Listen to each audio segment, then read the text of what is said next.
Hi guys, welcome back to Rajarao reviews. ఇప్పుడు మన review వచ్చేసి ది అకాలి. ఇది ఒక intense crime drama and horror కూడా ఉంటుంది. మరి తమిళ్లో రిలీజ్ అయింది, థియేటర్లో పెద్దగా వర్కౌట్ అవ్వలేదు. కానీ ఇప్పుడు మన తెలుగు ఆడియన్స్ కి తెలుగులో డబ్ చేసి రిలీజ్ చేశారు, ఓటీటీలో స్ట్రీమ్ చేస్తున్నారు. మరి ఎంత మాత్రం మన తెలుగు ఆడియన్స్ కనెక్ట్ అవుతుంది లేదా అసలు టైం వేస్ట్? సింపుల్ క్లారిటీ చెప్పేద్దాం ప్లీజ్. వీళ్ళు నిజంగా కష్టపడుతున్నారా అని ఫీల్ అయిన వాళ్ళు ఒక లైక్ కొట్టి కొంచెం బూస్టప్ ఇచ్చేసాను కలిసి. ప్లీజ్ కొంచెం సపోర్ట్ చేసేయండి, ఒక లైక్ కొట్టేయండి. కుదిరితే కొత్త వాళ్ళు సబ్స్క్రైబ్ కూడా కొట్టేసేయండి ప్లీజ్ గైస్. కొట్టేశారు కదా.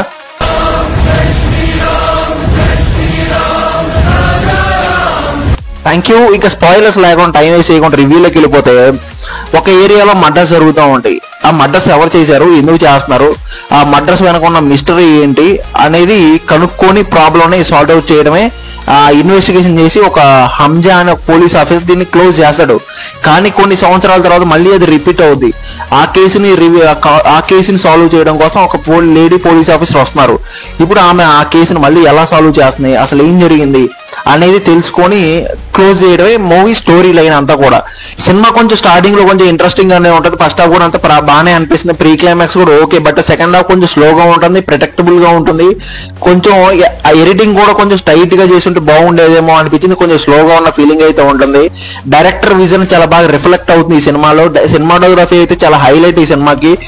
డార్క్ టోన్ తో ఫైరీ అట్మాస్ఫియర్ ని చాలా బాగా క్రియేట్ చేశారని చెప్పాలి. ఈ సినిమాకి మెయిన్ ప్లస్ పాయింట్ ఏంటంటే బ్యాక్గ్రౌండ్ స్కోర్ అని చెప్పాలి. ఈ సినిమాకి చాలా బాగా వర్కౌట్ అయింది కూడా.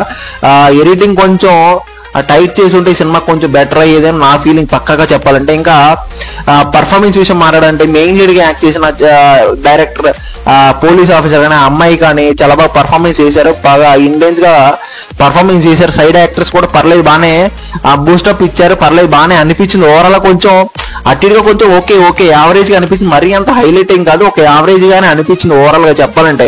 ఇంకా ఈ సినిమాకి పాజిటివ్స్ విషయం మాట్లాడాలంటే స్ట్రాంగ్ పర్ఫార్మెన్స్, సినిమాటోగ్రఫీ, బీజిఎం అని చెప్పాలి. కొంచెం ఎమోషనల్ డెప్త్ కొంచెం బాగానే ఎడిషనల్ గా వర్కౌట్ అయిందని చెప్పాలి. కొన్ని నెగిటివ్స్ ఏంటంటే కొంచెం ప్రెడిక్టబుల్ సీన్స్ ఉంటాయి, కొంచెం సెకండ్ హాఫ్ కొంచెం స్లోగా ఉన్న ఫీలింగ్ అయితే ఉంటది. మరీ అంత డీప్ క్యారెక్టరైజేషన్ అయితే కాదు, ఓకే యావరేజ్ గా అనిపించింది. ఫైనల్ గా ఏం చెప్తానంటే, ఒక intense crime drama thriller movie చూడాలనుకుంటే ఈ మూవీ తప్పకుండా ట్రై చేయండి, మస్ట్ వాచ్ అని చెప్తాను. కానీ ఒక బ్రిలియన్స్ అండ్ పర్ఫార్మెన్స్ కోసం నా పర్సనల్ రీడింగ్ అయితే పక్కన ఇచ్చేస్తాను. ఆల్రెడీ ఈ సినిమా ఎవరైనా చూసుంటే మీకు ఎలా అనిపించింది కామెంట్ చేయండి. నాకైతే ఒక యావరేజ్ గానే ఉంది, బట్ ఇంటెన్స్ క్రైమ్ డ్రామాస్ ఇష్టపడే వరకు ఒకసారి ట్రై చేయొచ్చు. ఇంకా మీకు ఎలా అనిపించింది మాత్రం కామెంట్ చేయండి తప్పకుండా. అలాగే లైక్ చేయండి, షేర్ చేయండి, రాజారావు రివ్యూస్ సబ్స్క్రైబ్ చేయండి, బెల్ ఐకాన్ కూడా నొక్కేసి పెట్టేసుకోండి. మళ్ళీ నెక్స్ట్ ఇంట్రెస్టింగ్ రివ్యూస్ తో కలుద్దాం. Thank you.